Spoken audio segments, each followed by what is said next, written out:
New Jersey Open Public Meeting Law was enacted to ensure the right of the public to have advance notice of and to attend the meetings of public bodies at which any business affecting their interest is discussed or acted upon. In accordance with the provisions of this act, the Frankfurt Township Board of Education controls advance notice of this meeting and general agenda to be submitted for publishing in the official newspapers as well as district and municipal offices on June 19, 2023. With that, flag salute. I pledge allegiance To the flag of the United States of America and to the republic for which it stands, one nation, under God, indivisible, with liberty and justice for all. Got a roll call? Right. Kathleen Adams.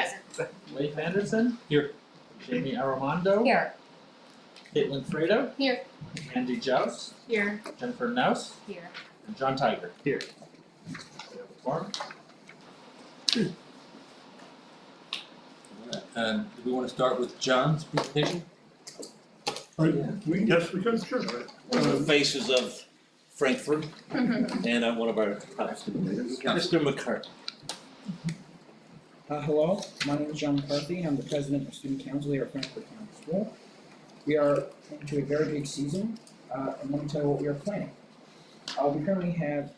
We are currently collecting unwrapped new toys and gifts for the annual Step the Stocking project, sponsored by Project Self-Sufficiency. We have 2 large, brightly wrapped boxes in the foyer of the middle school and elementary office. We will be collecting items until December 11th. Project Self-Sufficiency will pick up the gifts on or near December 11th. The PTA is hosting its annual Holiday Crafting Vendor Fair December 2nd. The Student Council, Ms. Sadowski and Mrs. Sully will help out again this year. And this, the vendor fair will be between 10 a.m. and 2 p.m. to assist any capacity needed. Our Winter Pep Rally will be tentatively happening on the afternoon of December 14th in the large gym during period 9. The Winter Pep Rally will be honoring Frankfurt School's winter sports of boys and girls basketball team, the Branchville Bombers wrestling team, and the cheerleaders as well, and any students who play ice hockey. We will also honor and introduce the fall sports of the boys and girls basketball teams of the varsity and hockey teams. Mr. Simons and I will be the MCs.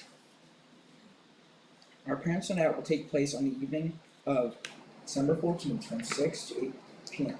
in the large and small gyms. Children in grades K through 2 are invited to attend. Our student council members last year, Ms. Sadowski and Ms. Inside, will be here, playing with and supervising our guests. Last year, this activity was extremely popular. I believe we had around 95 kids. We are also hoping for a good turn. These are the activities we have planned until the end of the calendar year, and we'll report in January and let you know how it all went. Thank you for allowing us to provide a student council report.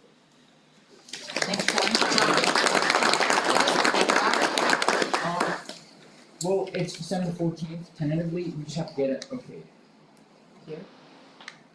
Surprised you're not putting it in your phone right now. I heard cheerleaders. I'm the cheer coach for JV, K through 2nd. All by myself. Kurt, you want to do the recognitions for the grades? The market period, yes. We did something a little bit the other day. It was the half day right before Thanksgiving. So in the past, we would announce them over the loudspeaker. So we tried to be a little ambitious. So we did a little 20-minute assembly down in the with all the students there, just so that they could, every student who's the market period could be recognized in front of all their peers, not just over the loudspeaker. And and we also added, I had a video for it, I don't know if we'll be able to show it, but we added the TRS clap, the Trust, Respect, Support clap. That's become a little bit something that we do in a lot of different ways. Were you there, Lori, for this part? I had a class. Yeah. They didn't know this was coming, but so when we had grade 5 was Joseph Pinto, just a tremendous student. But at the end, after we read his brief bio, we provided him the opportunity to do the special clap. And I wasn't sure if he'd be too, maybe timid or something, but he had no problem. It was him and a couple of them, they enjoyed it, and it's just a clapping game that we do. So it was a nice night, but we recognized Joseph Pinto for grade 5. We got the Simons night here at grade 6 and 8 were Mr. Simon's daughter Abigail, and 8th grade was Kevin. And then grade 7, Isabella Pear, who also is a very good clapper, did a nice job. So it was this, it was a good day. All right, you good? Yes. All right. Lori Eckert, would you give the staff member of the month? Sure. Carolyn Thank you. Kincaid. Carolyn's probably gonna shoot me here. I got her here on a ruse that we were doing something else, so she stayed here all the way through and did bulletin boards and everything else and did, oh, I really felt bad when I heard that, so. I'll just rephrase it. It's my honor and privilege to nominate Carolyn Kincaid for Staff Member of the Month. Carolyn does so many little things behind the scenes that no one ever sees or knows about, but they make a tremendous impact on our Frankfurt staff and students. For example, Carolyn is here early in the morning and late at night, as evident today, setting up bulletin boards, washing pennies, doing sports uniforms, organizing PE equipment, printing out fitness forms, and so much more. In addition, Carolyn is the best assistant coach a head coach for field hockey has ever had. First of all, she has to put up with me, so that's tough in itself. So, she just has that special knack of knowing what needs to be done and when it needs to be done without ever even saying it. Carolyn always does all the little things that go into coaching, like organizing the medical kit, the emergency forms, the field hockey equipment, running the Remind app, and making sure everything runs smoothly. Carolyn is also one of the most thoughtful people I know. She is constantly thinking of others and helping them out.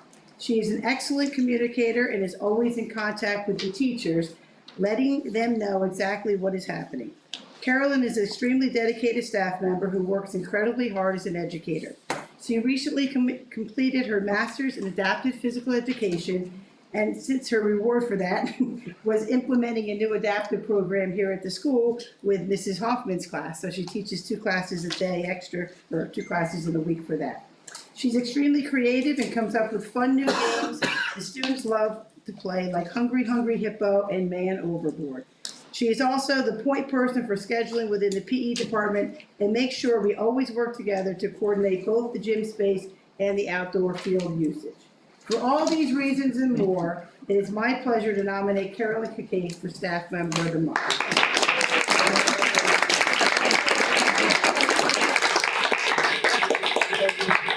Thank you, John. District photographer again. You didn't tell me that. He doesn't know what- He doesn't know what he's doing. Yeah. Okay. And I get to stand next to you. Oh. You get in the middle. Oh, you Come got on, you can get in there. You get it. I keep getting my own picture. What do I do? Scary, right? Not a good thing. Hey. Works?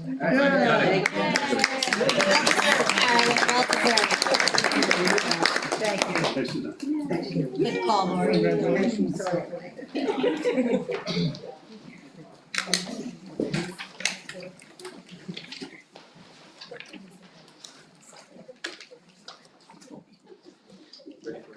we have anything for executive session? Yes. Right. So motion to Make enter a motion to enter? executive session. Second. Second, all right. We call you guys out. We have to vote. We did. Just a second. No, we gotta vote. All in favor? Aye. Yeah. And wait. How are you? Okay. I'm sorry. This one, that is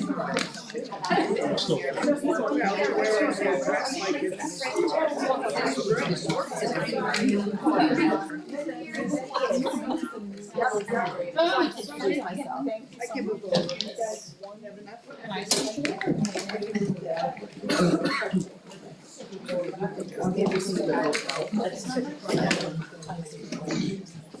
Is that a motion to open the first round of public comment? Motion, Second. All in favor? Aye. You got it, Chris? We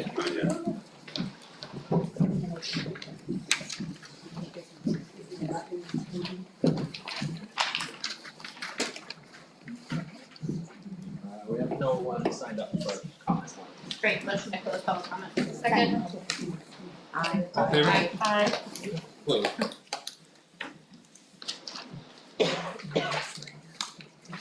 All right, Bob, I think it's your turn. Okay, I just wanted to turn it over to Kurt, who was going to introduce someone. Kurt? Well, a couple of highlights. A couple of first. highlights, Yep. yeah. All right, thank you. First of all, I'd like to recognize Grace McAvoy for basically won the Sussex County Choral Award that was just recently held at Vernon High School, so congratulations to your very own Grace. 8th grade trip was hugely successful, 70 degrees. The best thing I can tell you is that you're proud of your own, your children as you are. The tour guide leader came and talked to our teacher individually to say, I wish he said that we'll take you next year for free because you guys were that good. He did say that this is the second, one of the two best groups that she's had over all the years. And so that's a credit to your children and the value that they brought to the trip. And they had just great times, no incidences. And then on top, we sent the 8th graders, they went over to High Point on November 16th to have a tour, meet some of their staff. Scheduling will be starting up in mid to late January. They start their high school career start up. The parent conferences, tremendous. The staff told me that's some of the most people they've seen in a long time. So they had a lot of great dialogue and went through a lot of good situations. December 4th, we have a little High Point sending in lieu to kind of recruit some of their 8th grade students. They're bringing over their STEM team to do what is called a coding hour, where they bring over the robotics and they introduce it to the kids. We open up the gym. So that'd be December 4th. December 5th, you'll be receiving an email later on this week. Frankfurt's very own Jesse Trail, who works for the Social Security. Them too, probably. The Secret Service is coming in. He's a part of the wing that does that deals with a lot of cyber issues and student extortion issues. So he's going to be coming and presenting on December 5th to the 6th through 8th graders about online safety and all the things that go online and offline safety. So I think that's something that should be, and you can never teach them enough about that. Concerts are coming up. December 5th is grade 5, grade 6 is December 13th. They'll be going to, if you miss them here, you can go to ShopRite, the Newton ShopRite, December 15th. They'll be touring there. The winter sports are up and running. We have very good numbers there. I'd like to commend Mr. Bensimer, Mr. Mooney, and Mr. Lassard, as well as our staff and your students for the work they did with the boilers. To get that in as well as you did, and so we appreciate everything you did there. But pretty much what I'd like to do at this time, and although you maybe had a chance already to meet our new principal, we will be introducing, I'll be introducing Mr. Silvestri in a second, but we'll be introducing him formally to the faculty at our December 4th faculty meeting. He will shadow me on December 6th, which I've lined him up to a lot of meetings, so he can go through some situations with some other of our staff. He will then meet the inaugural cookie swap PTA meeting December 12th, so we're really putting him out to the wolves then. Then he'll be joining us all through the concerts. He's going to stop to the concerts. His first official day in the school, and I'll be transferring the keys over to him in late, the Christmas break. I'll be meeting with him for another day or so in there to kind of go over some things. But he'll start January 2, and so at this time, on behalf of the board and Mr. Mooney, and Mr. Lassard and everybody here, we're really proud to introduce to you your next middle school principal, Mr. David Silvestri.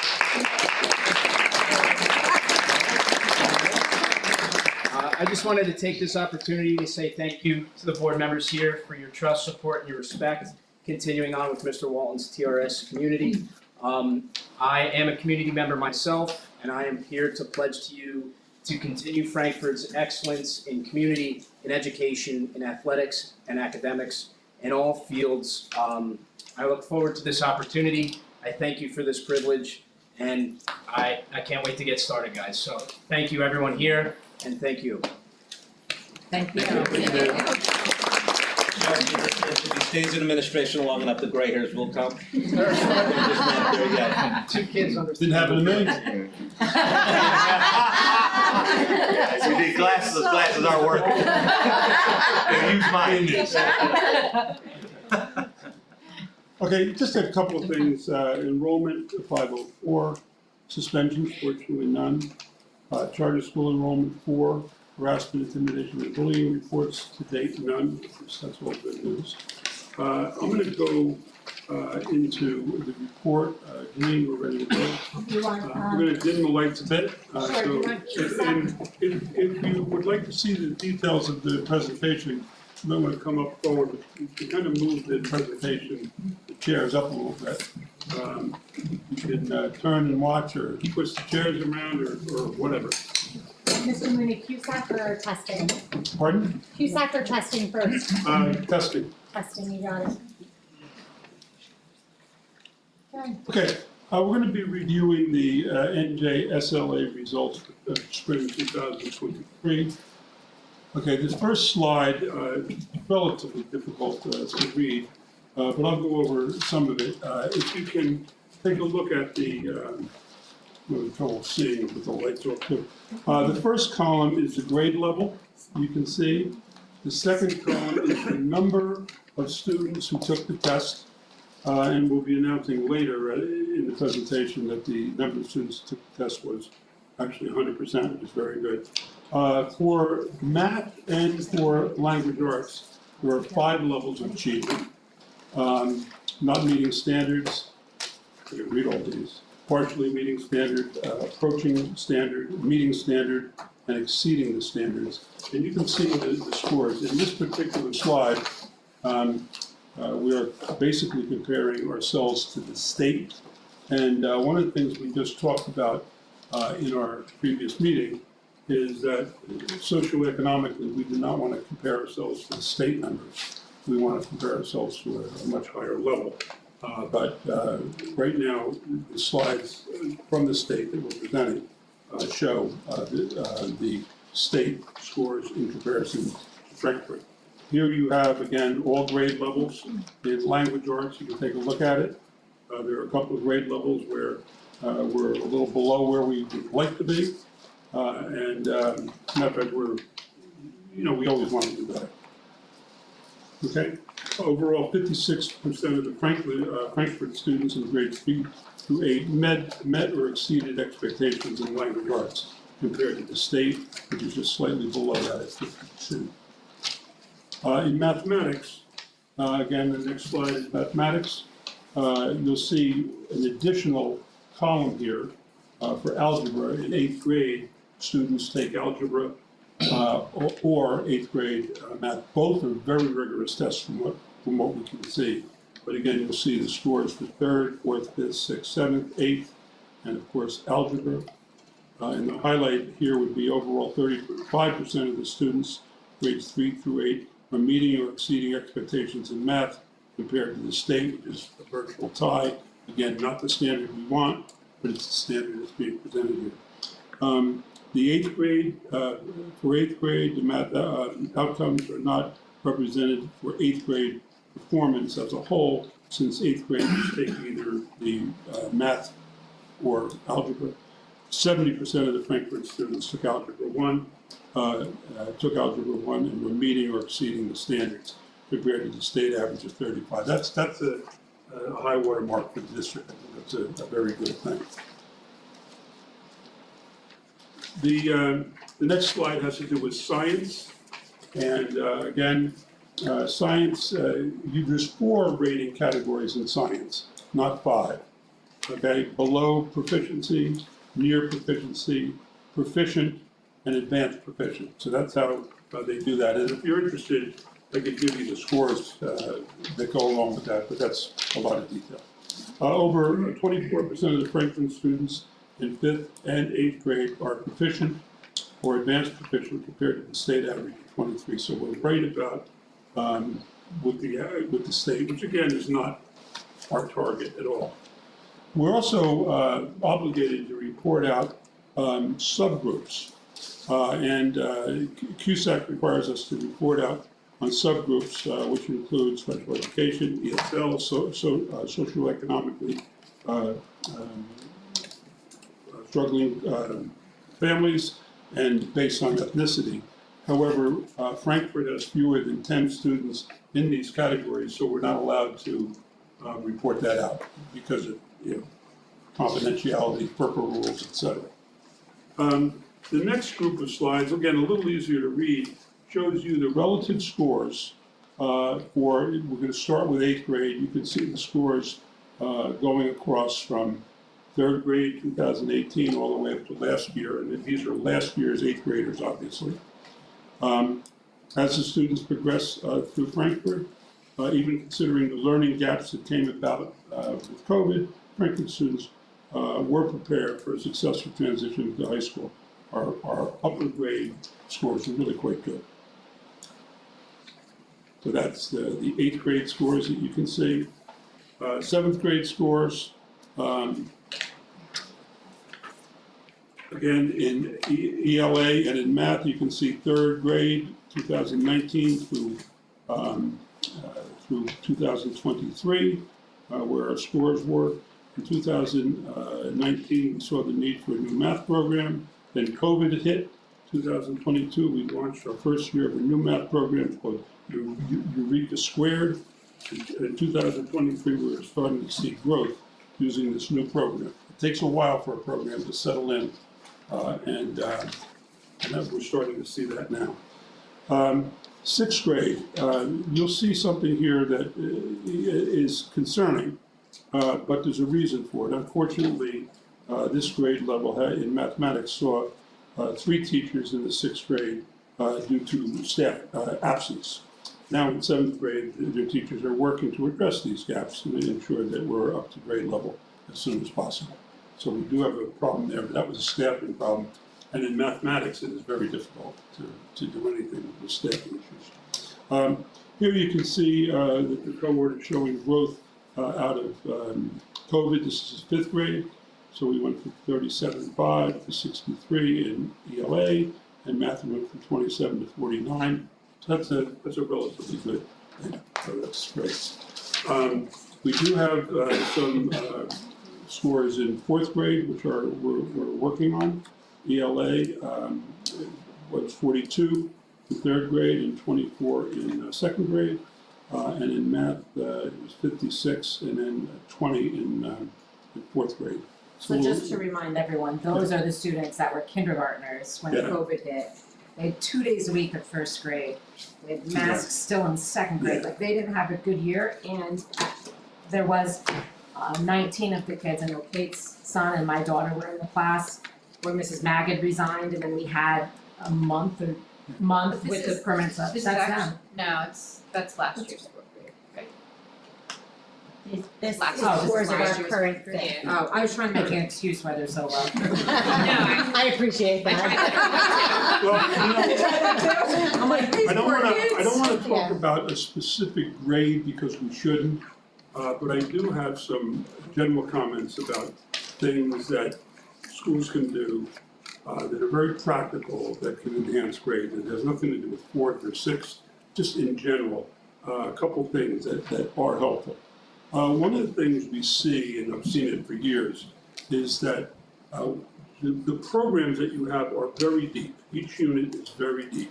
And if you go from A to Z all the way through in Unit 1, it will take you a disproportionate amount of time. You need to go and segue from Unit 1 into Unit 2, refreshing and reviewing Unit 1, quizzing on Unit 1, and then ultimately going to Unit 3 and Unit 4. That's very helpful. One of the things that we see happening is that because of the depth of the program, we're sometimes not getting to all the units, and that's something that can be corrected. It's easy, it's practical, and we'll be working on that district-wide. Another thing that is helpful, again, moving from one unit to the next on time. Once you get into November, and you have your September review and your October review. By the time you get into November or December, you have content which now can be reviewed. So as you're rolling from Unit 1 to Unit 2 and Unit 3, you can go back and review items that will help the students retain that knowledge. And then the third thing that we're looking at reinforcing is the state tests give all kinds of examples of tests, usually from previous tests. So you get a pretty good look at that. So those are 3 or 4 general ideas. It has to do with science and it has to do with anything that's tested, science, the language arts, and/or math. Those are just some general ideas, which are very helpful because you don't want to really interfere with the program itself. That's not smart. That would be a problem. But to just enhance with some practical applications I found over the years are very helpful. So I just wanted to share that. Again, not about one grade, just in general. Even the grades that are doing well in a given area can perhaps enhance further by doing that. Okay? Next one would be 3rd grade. And here, with 3rd grade, you're only going to see one score because 3rd grade start in 3rd grade. So you only have the one, there's nothing to compare it to at this point. These slides are really repetitive slides. We'll just flip through these quickly. This is 3rd grade math, 3rd grade ELA. Again, comparing it to the state, which is something that's not our standard. We've already talked about 4th grade math, 4th grade ELA. 5th grade, and these are quick. 5th grade math, 5th grade ELA, 6th grade, again, math, we did explain the difficulty we had there with the teacher who was on medical leave and substitute teachers. Also, the 6th grade math program is pretty tough to begin with, relative to the test. Then we're into 6th grade ELA, which is 60 versus 49. 7th grade, 40 versus 35 in math. ELA is 76 versus 56. In algebra, it's 70 versus 35. And again, math 8th grade is 7 versus 18. And then the final one is the 8th grade ELA, which is 71 versus 55. So it gives you a snapshot of what we're doing. We gave a quick snapshot generally about some practical remedial strategies that we might be able to incorporate. Just some notable achievements. 100% of our students participated in all exams. That's great. That's great. It means the community is buying into the testing. It's helpful for the students, which I personally think it is. In science, all levels of proficiency increased in both grades. ELA, 5 of the 6 grade levels increased, meeting and exceeding standards. This other one is a typo here. In math, 4 of the 7 tested above the state average, meeting or extending standards. There's a little typo there. I meant to have it corrected, but it didn't happen. Next slide. We introduced this year the collaborative classroom, and it's a new language program, the ELO program. We have professional development, which, by the way, I attended in September for at least a period of time. A few years back, we introduced Eureka Squared Math with professional development. We've been focusing on a pacing calendar, which is not unlike what I was talking about before, moving from unit to unit, which is helpful in all areas. Pacing calendar created in September for grades 4 through 8, which includes algebra. We also received, we're going to be approving today, a tutorial grant, that $38,000 competitive grant that we wrote and got approved. And what we're going to be doing is we're going to be enhancing our RTI program in both language arts and math in 3rd and 4th grade. So it's a good area to target. We had summer enrichment program last summer. We also had summer RTI, 3-week summer school in July to support identified students who needed to work on a few skills. We have RTI during the day, small groups of students, strategic skills, and the new SIPS program. The SIP, when you hear SIPS, it's associated with our collaborative classroom. And then RTI after school, funded by Title I, which will start for grades 3 through 6 in January. Anyway, that's the entire presentation. I have some other notes that are detailed. I don't think you need to do all those things, but any thoughts from the board on this report?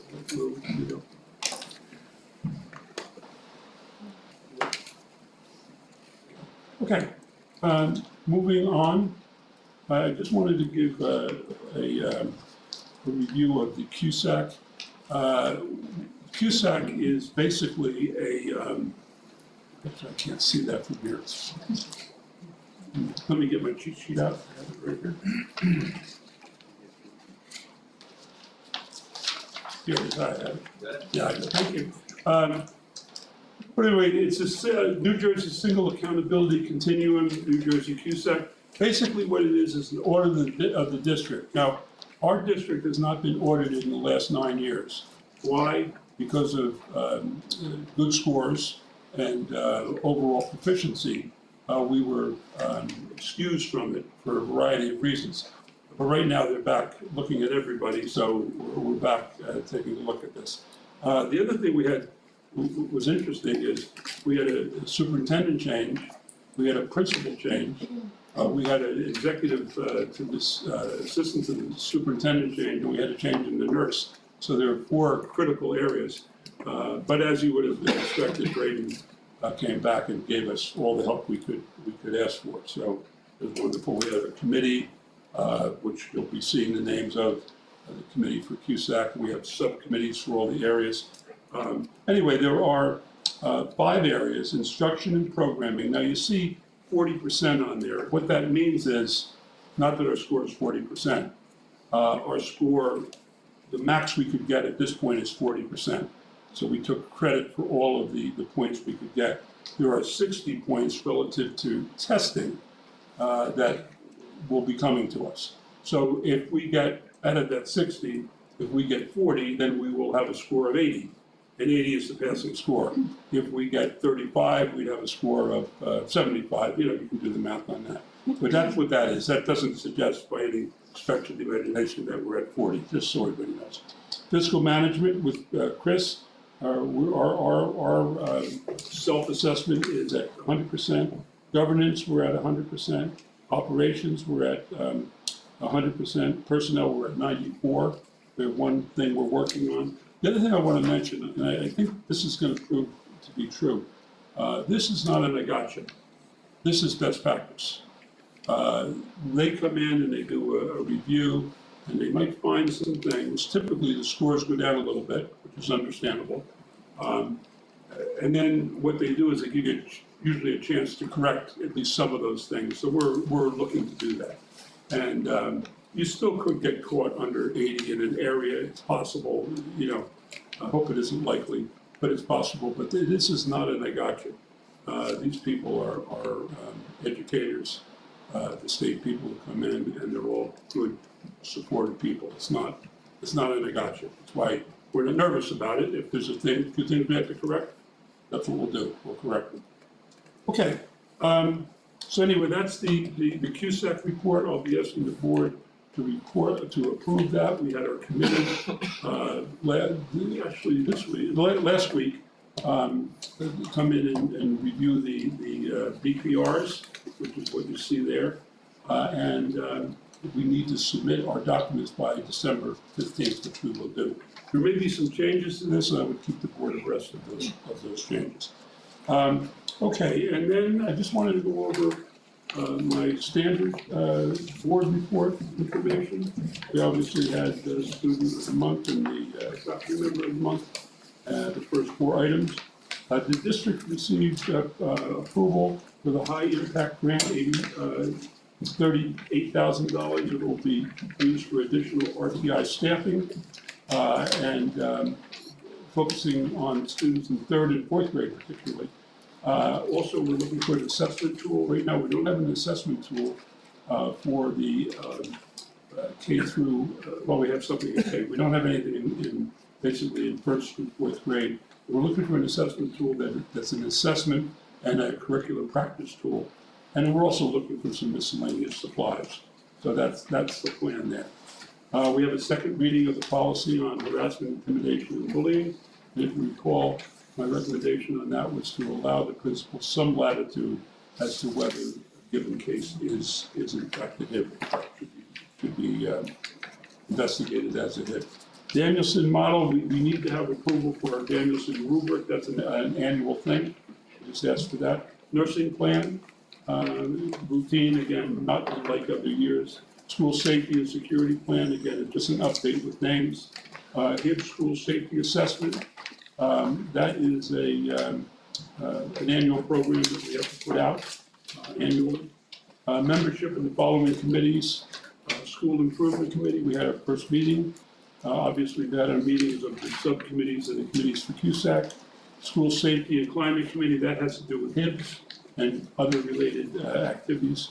We have a homeless liaison, that must be Nikki DeSosa, and we have our liaison to the local law enforcement, which of course is Chris.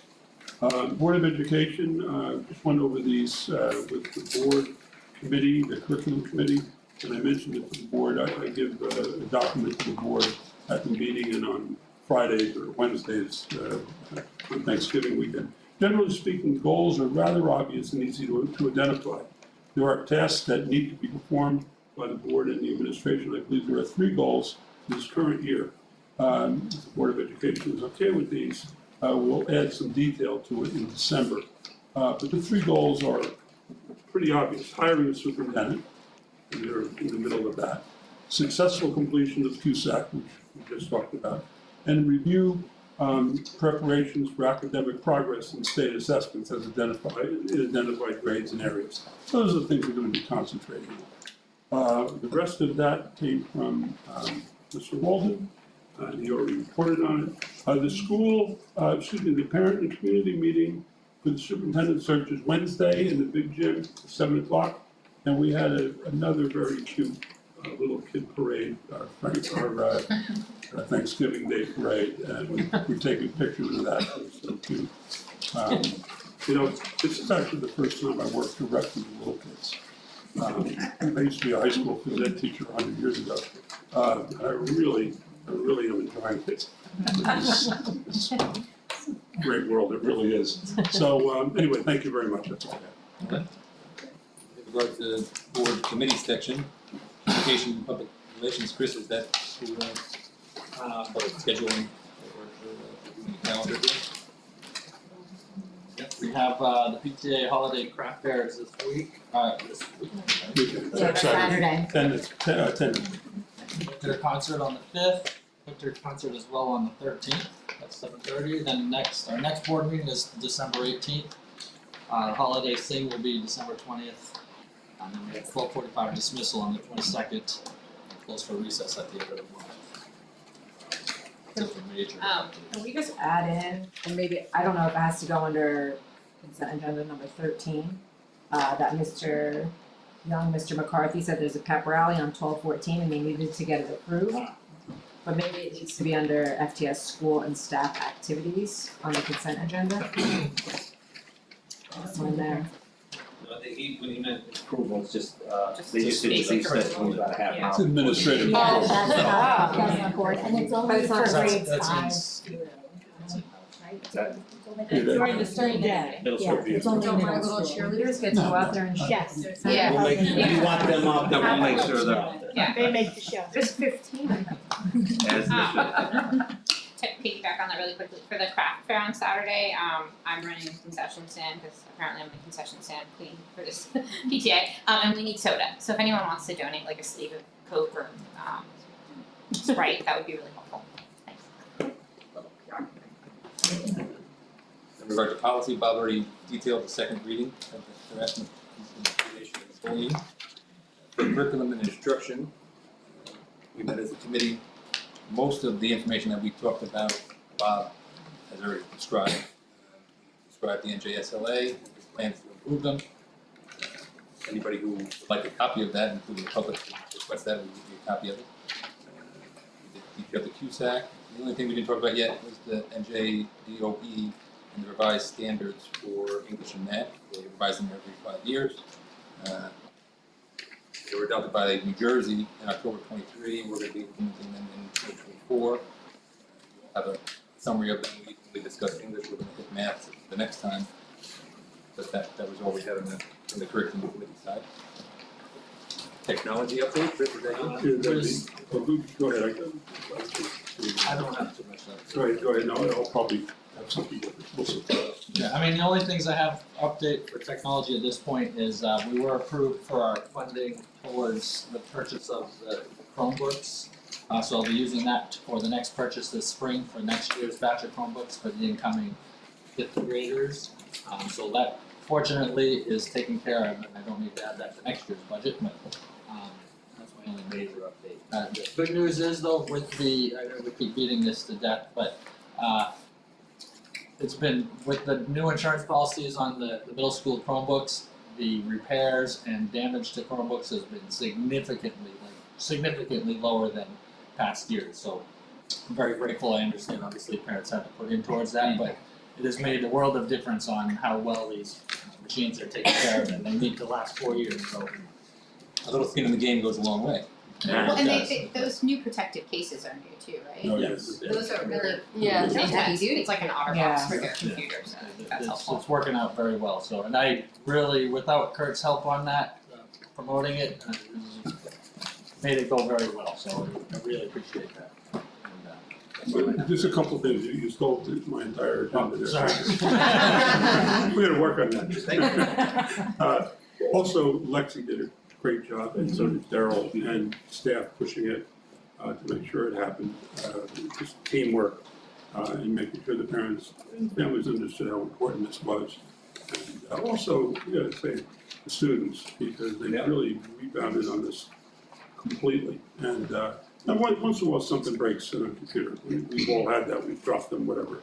But to have only 2 repairs so far this year, with 208 computers out is amazing. And like I said, once in a while something happens, but that's really good.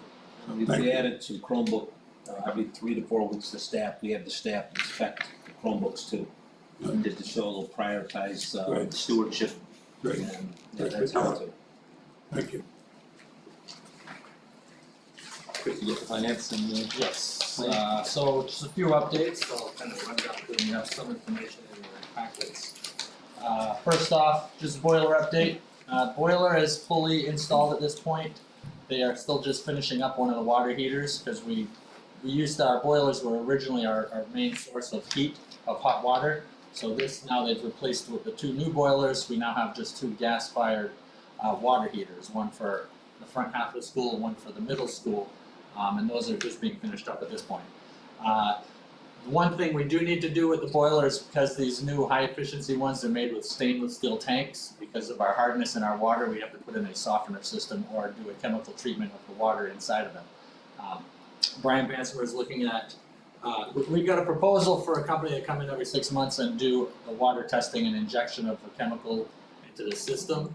This is strictly a closed loop system just for the heat. However, I'm trying to see if we can get our own system and have our guys trained on doing the monitoring and anything they need to, just so I can eliminate a new fixed cost. So that's an update to go. They finally picked up all of the heat pump systems that were spread around the school for the past month, so those are gone. Definitely nice to get those out of the way. So that's the major updates with facilities. Budget process, I just have in here, this is our standard budget process timeline, that's on page 36 of your packet. Essentially what happens in between now and late January, or I've been working on the budget since the 24 budget was passed, so I've started the new one right away. And I've been slowly updating it as I get information, whether it's insurance, staff movements, just different cost changes or changes for licensing, anything of that nature, I've been updating it.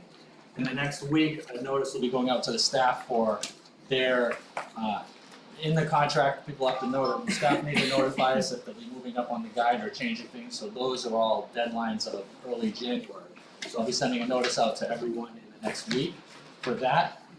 as administration, we'll be meeting in mid-December to give everyone bring up their plans of what they think needs to happen, whether it has to be curriculum-wise, staffing-wise, special education expectations that are happening, whether there might be some out-of-district placements, kids coming in or going out of the district.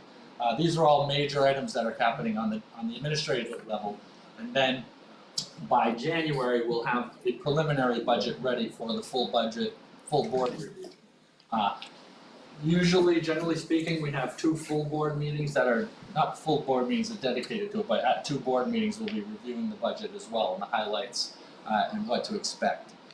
When we do not get our state aid numbers until late February, usually early March, depending on if the governor's budget address gets delayed or anything, which has several times. But generally speaking, we have not found out our state aid numbers until just before the budget is due for submission to the state. But the budget itself must be approved by the board by March 20th, and that's when we submit it, the county starts reviewing it, and then we start preparing for the public hearing, which happens at the end of the year. And then, of course, we have to certify it by mid-May. What are you feeling with regard to the budget now? Being we don't have those numbers. I mean, I know essentially I expect we'll probably be roughly the same base state aid, except I know we are dropping about another $47,000. This is the last of the 7-year aid reduction. And this time, last year was over $200,000 reduction, this year is $47,000 roughly. It can adjust a little bit based on enrollment, but our enrollment has fortunately been holding steady at about 500 students average for probably the last 10 years almost. So I'm optimistic that it's not gonna be less than expected, I'm just hoping it's a little bit more than expected. But as I said, we are still seeing the reduction on the not the stabilization, the adjustment aid, and this should be the final year of that. So I'm always looking for any breakage, but knowing things that are coming down for the new year, insurance rates are going up, especially property and casualty. I was told to expect as high as 20%. And that is essentially everyone around the country is paying for all these natural disasters, these high cost natural disasters, so it's really starting to get spread around. You know, health insurance is it goes up usually, that's at this point they're telling me 10%, and hopefully it'll be around 5%. But after that, it's just fixed costs and just trying to figure out where we need to aim as far as cost increase are concerned and where we can find savings as well. So I have some things I'm trying to work on. Finding ways to save on transportation, trying to find ways to save in facilities, you name it, it's all, I'm always looking at it. So that's kind of where we're at this point, and more information to come as we give basic updates as we're able to when we meet as administration as well. That's it for budget calendar. I don't know, does anyone have any questions on there for that? Okay. ROD grant, so we received so in the ROD grant we applied for doing our B-wing roof, the steps where we had to submit to the state for the grant, they preliminarily approved it, but they took a month or so to send out the official letters. So we got our preliminary letter from the state last week, that's the one that says, okay, yes, you've officially been awarded this grant, now there's a 30-day wait before they can go from the preliminary eligible cost letter to the final eligible cost letter.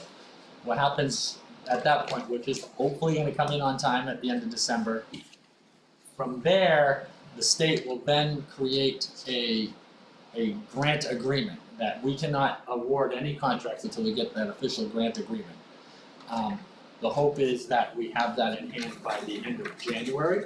So what we are essentially doing at this point, I have the proposal at the back of your packet from Perret Samjian to start doing the design work. The whole question is, when should we bid? Because when you do a bid, the bids are good for 60 days. So which means that before we can award a contract, we have to have the grant agreement signed from the state and the school board, all executed before we can award any bids to any contractor. So my hope, optimistically, is that we can still make this work for a summer 2024 installation. I'm hoping that we could try to advertise for a bid by January, which would mean opening bids in early February. And if we do not have the final grant agreement by then, it still gives us until early April for that to come in. Usually the state's not so far delayed that they're gonna be 3 months late. They're usually as late for the state on these things is usually 1. So it might change, but I'm hoping that we can go to bid by, open bids by early to mid-February the latest, so that way we can still have a good chance at getting this construction done this summer. And that's it with that. So we have a resolution in here for the Brett Sampson, that's the design work. The good news is I don't think we're gonna need to do the bid alternates, we had discussed possibly sectioning off the B-wing roof. I'm waiting for the audit to be finalized, that's due in another 2 weeks. But in there, our capital reserve should be enough to cover the local portion of the roof, so that way we do not need to hopefully delay any portion, we just get it all done as one piece versus sectioning it off. And that we'll have almost replaced all roofs on the district by that point. Then we have one last item is the capital maintenance grant. This was 2-year accumulation for capital maintenance projects, which I will be using, it's $22,000, I'll be using that to help fund the financing for the boiler project, so that helps it out, cause part of it, the boiler project was being funded by anticipated savings on natural gas, which I'm still hoping we have, it's looking pretty efficient, however, you're taking a chance that you're gonna see the savings that they tell you to, so I'm using the $22,000 to pay for the financing, and then that'll also help pay for the water treatment system that we're putting in, so that's just my plans with the funding and the finances, and that's all I have for an update right now. You gonna cover Brian for the school safety and climate? Lockdowns? I can do that, those drills are expected this week, fire drill, lockdown drill, this week. Well, I don't think they, Yeah, it's supposed to be. Yeah, I mean, that's definitely not the lockdown. Personnel? Anything you wanna discuss on that? no, I think I've discussed everything that we Yeah. need to discuss at this point. Okay. In regards to the regular consent agenda, which I'm sure everybody has had time to review. The following items are a matter of routine business that we voted on with one motion, here are items 3 through 38. Chris, roll call on them? To ask for a motion. Motion. Oh, a motion please, Motion. Second. favor? I'll do a roll call on that. So, Kate Adam, Yes. Jamie Armando, I have to abstain from 3 and 4, the minutes from the October 23rd meeting. Caitlin Fredo, Yeah, I just have to abstain from 6 and 9. Mandy Jost, Yes. okay, Jennifer Nous, Yes. John Tiger,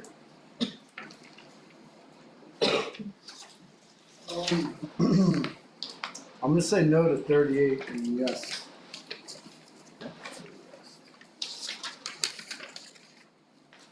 Leif Anderson, Yes, but I'm gonna abstain on 5 through 10. Mary Castellano is absent. The motion is passed. Ask for roll call. I do not have any extra items for the regular agenda resolutions, work on resolutions.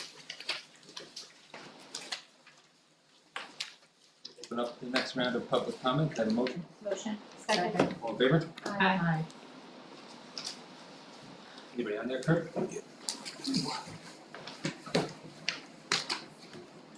Yeah, Jim Ayers.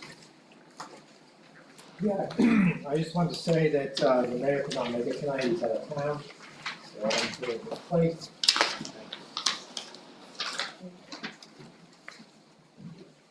That's all, you're good? Alright, Mickey Perez? Okay, yeah, I have, now you see where I put it, I've been shuffling my papers around. Mickey Perez sent a letter to me on behalf of the Grateful Shed, and here it is, just asked me to read it, so. This is me just reading for the Grateful Shed. Dear FTS administration, teachers, staff, Board of Education, and PTA. The Grateful Shed Food Pantry was honored and appreciated to be included by the PTA at the recent Tricky Trip. The donation idea as the small admission fee was truly a great concept and a beautiful example of how one fundraiser can help another. We pride ourselves in keeping the shelves not only well stocked, but also with a good variety to meet cultural and nutritional needs. The funds and food drive raised at the Tricky Tray will help us continue to do that. The holiday season, while joyous for many, can also be a time of year with added financial stress and food insecurity for some. By supporting the Grateful Shed, the PTA helps contribute to easing the burden for community members that utilize the Grateful Shed. Thank you again for including the Grateful Shed and helping us stock up for the holiday season, but also helping us share the message of our service to those who may need it.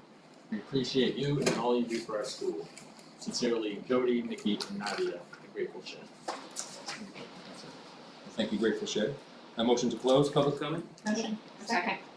All in favor? Aye. With regards to other items, next scheduled meetings, I think we have special CSA meetings, December 12th at 6 p.m. and December 14th at 6 p.m. Next regular meeting, December 18th. That I have nothing else. Anybody else have anything else to add? Ray had asked us to read policy. Do we wanna put that on our next one? This was the one that Mandy had brought up at the meeting prior to that, the policy on gender identity expression. Right. Ray had asked us to read up on it in this meeting, but he's not here, so maybe we can Yeah. make all of For the table on it? agenda for next meeting. Okay, agenda for next meeting. Anything else? Congratulations to the two people that are going to be joining us on, Congratulations. Jesse and Charlene. Congratulations to them. Also, a reminder that they can come to the county meeting and that the county meeting is coming up in early December. Yeah, For they will everyone else. have, they'll have a 3 Rs for new board members session. I can send out information to the new incoming candidates as well. If they're interested. Is there anything else, Chris, that we need from them?